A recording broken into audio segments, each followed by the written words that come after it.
How did one actor make millions of people cry while barely showing emotion? That sounds impossible, because acting is emotion. Crying, laughing, shouting, loving. That's what we expect to see. But in the drama Flower of Evil, Lee Joon-gi did the exact opposite. He played a man who believed he could not feel emotions and somehow delivered one of the most heartbreaking performances in modern K-drama history. This is how he did it. To understand why this performance was so powerful, you first need to understand how difficult the role actually was. Actors rely on emotional expression. They show feelings so the audience can feel them too. But this character wasn't supposed to feel anything. No joy, no sadness, no fear, no love. Instead, he studied emotions like a scientist and copied them like an actor inside the story. He wasn't playing an emotionless man. He was playing a man pretending to be normal. And that tiny difference changed everything. At the start of the drama, we meet the perfect husband, the perfect father, the perfect man. He smiles warmly, he jokes with his daughter, he supports his wife.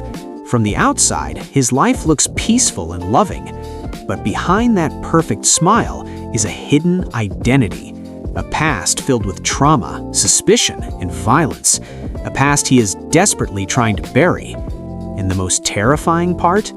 His wife is a detective, a woman whose job is to uncover the truth, a woman who may eventually discover the truth about him. From the very beginning, tension is everywhere. And the reason the tension works is because of how subtle the acting is. Watch his eyes in the early episodes. They're calm, too calm, controlled, measured. His smiles feel slightly delayed. His laughter feels rehearsed. His reactions feel calculated. Not robotic, not exaggerated, just slightly off. This is where the genius begins.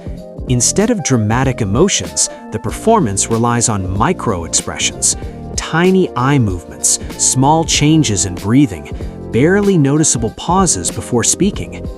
Details most viewers don't consciously register, but instinctively feel. Your brain senses something isn't right, and that discomfort pulls you deeper into the story. Then, the story introduces the emotional core of the drama, his family. He cares deeply for his daughter. He protects his wife. He wants to keep his family safe, but he doesn't understand why. Imagine loving someone without understanding what love feels like. Imagine protecting your child without knowing what fatherly warmth is supposed to be. This contradiction becomes the emotional heartbeat of the series, because the audience begins to see something the character cannot. He does care, he does love, he just doesn't know how to recognize those feelings. And suddenly, the character stops being frightening and becomes tragic. One of the most difficult parts of this role was playing two personalities at the same time. The public version of him, warm, friendly, dependable. The hidden version, traumatized, guarded, constantly afraid of being exposed. Switching between these two sides sometimes happens within seconds. A gentle smile disappears, a guarded stare appears, then the mask returns. These transitions are never loud or dramatic. They're quiet, almost invisible, but they make every scene feel dangerous because the audience is always waiting for the mask to slip. As the story progresses, something slowly begins to change. The man who believed he couldn't feel emotions starts feeling fear. Fear of losing his wife, fear of losing his daughter, fear of being discovered. And that fear is where the performance becomes unforgettable. Not because he suddenly becomes emotional, but because emotion begins to leak through the cracks. A trembling hand, a shaky breath, a voice that almost breaks but doesn't. These moments are quiet, but they hit harder than any dramatic breakdown because they feel real. Real trauma often looks like this. People hide emotions, they struggle to express love, they learn to imitate normal behavior to survive. The performance feels authentic because it reflects real psychological behavior. Instead of dramatic crying scenes, we see emotional pressure building slowly, silently, until it becomes impossible to contain. And when those emotional walls finally begin to collapse, the impact is overwhelming. There are scenes in this drama that fans still talk about years later, not because of loud screaming, not because of dramatic speeches, but because of silence. Moments where the character finally realizes what he might lose, moments where fear turns into desperation, moments where love becomes undeniable. And when the tears finally arrive, they feel earned. The audience has waited for them, rooted for them, needed them, and when they arrive, they feel powerful. Making audiences cry is not difficult in acting. Cry on screen, and viewers cry with you. But making audiences cry without showing emotion, that is rare. That requires restraint, precision, and deep understanding of human psychology. This performance didn't rely on big emotional displays, it relied on what was hidden. And sometimes what we don't see affects us the most. By the time the story reaches its emotional peak, viewers realize something profound. This wasn't a story about a man without emotions. It was a story about a man who never learned how to understand them. A man who believed he was broken. A man who believed he couldn't love, until life forced him to confront the truth. And that journey is what made millions of viewers cry. This performance changed how many fans viewed the actor's career. It proved his range, his depth, his ability to deliver powerful emotion through silence. And it introduced his work to a new global audience.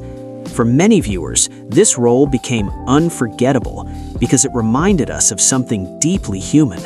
That emotions don't always appear loudly. Sometimes they exist quietly, beneath the surface, waiting to be understood.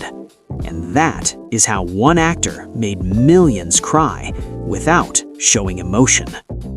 But the story doesn't end there. Because what truly made this performance unforgettable was not just the character's lack of emotion. It was the slow discovery of emotion and the terrifying question that followed. What happens when someone who believes they cannot feel finally starts to feel everything? When the drama Flower of Evil moves into its second half, the tone begins to shift. The tension becomes heavier. The secrets become harder to hide, and the emotional pressure begins to build. Up until this point, the character survived by control. Every smile was measured, every reaction calculated, every word chosen carefully. Control was safety, control was survival. But emotions cannot be controlled forever. One of the most fascinating aspects of Lee Joon-gi's performance is how slowly the emotional walls begin to crack. Not all at once, not dramatically, gradually. So gradually that many viewers don't even notice it happening, until suddenly they feel it. At first, the cracks appear as confusion, moments where the character pauses too long, moments where he doesn't know how to react, moments where his usual emotional script stops working. Because real emotions are messy. They don't follow scripts. They don't follow logic. And for someone who has spent a lifetime copying emotions instead of feeling them, this becomes terrifying. Fear becomes the first true emotion that begins to surface. Not fear for himself, fear of losing the people he loves. This shift is crucial. Earlier in the story, his survival was the priority. Avoid exposure, stay hidden, maintain the mask. But now survival means something different. Now survival means protecting his family.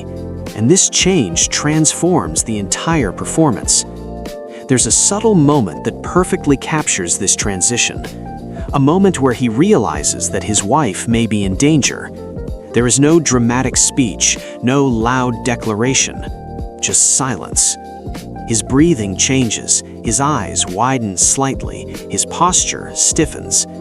And in that quiet moment, the audience understands everything. He's afraid. truly afraid. And that realization hits viewers like a wave, because this is the first time the fear feels completely real. As the emotional stakes rise, the character begins experiencing something even more unfamiliar: guilt. Guilt for the lies, guilt for the secrets, guilt for the danger surrounding his family. And guilt is a complicated emotion. It mixes regret, responsibility, and love.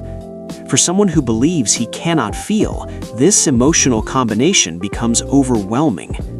You can see it in the hesitation before he speaks, the way he avoids eye contact, the way his confidence begins to falter. The mask is still there, but it no longer fits perfectly. Another powerful shift happens in the way he interacts with his wife. Earlier, his love looked practiced, carefully constructed, almost rehearsed. But now his reactions become instinctive, protective, urgent, unplanned. He begins reacting emotionally before thinking logically. And that change tells the audience something important. The emotions were always there. They were just buried under years of trauma and survival instincts. This is where the performance becomes deeply human, because many people understand what it feels like to hide emotions, to suppress feelings, to protect themselves by staying emotionally distant. Watching this character slowly rediscover his emotions feels personal, relatable, painfully real.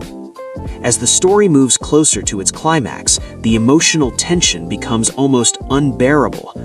Every secret threatens to surface. Every decision carries consequences. Every moment feels fragile. And the character is forced to confront a terrifying possibility.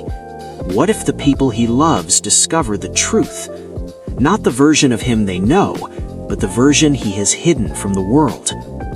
This fear becomes the emotional core of the final episodes, because now the greatest threat is no longer being caught, it's being rejected. And rejection is deeply human. The fear that the people we love might see our worst parts and walk away. This fear changes everything. It transforms the story from a thriller into a deeply emotional journey. A story about identity, about acceptance, about whether someone can truly be loved for who they are. And those themes connect with people everywhere. By the end of the story, the character has changed in a profound way, not because he suddenly becomes emotional, but because he finally understands his emotions. And that quiet transformation feels incredibly powerful. When viewers look back at this performance, they don't just remember the suspense. They remember the journey, the slow discovery of emotion, the quiet moments of vulnerability, the powerful realization that love can exist even in the most unexpected places. And that is why this performance continues to be celebrated, because it reminds us that emotions are not always loud. Sometimes they grow slowly, silently, patiently, until one day they become impossible to ignore. And when that moment finally arrives, it changes everything.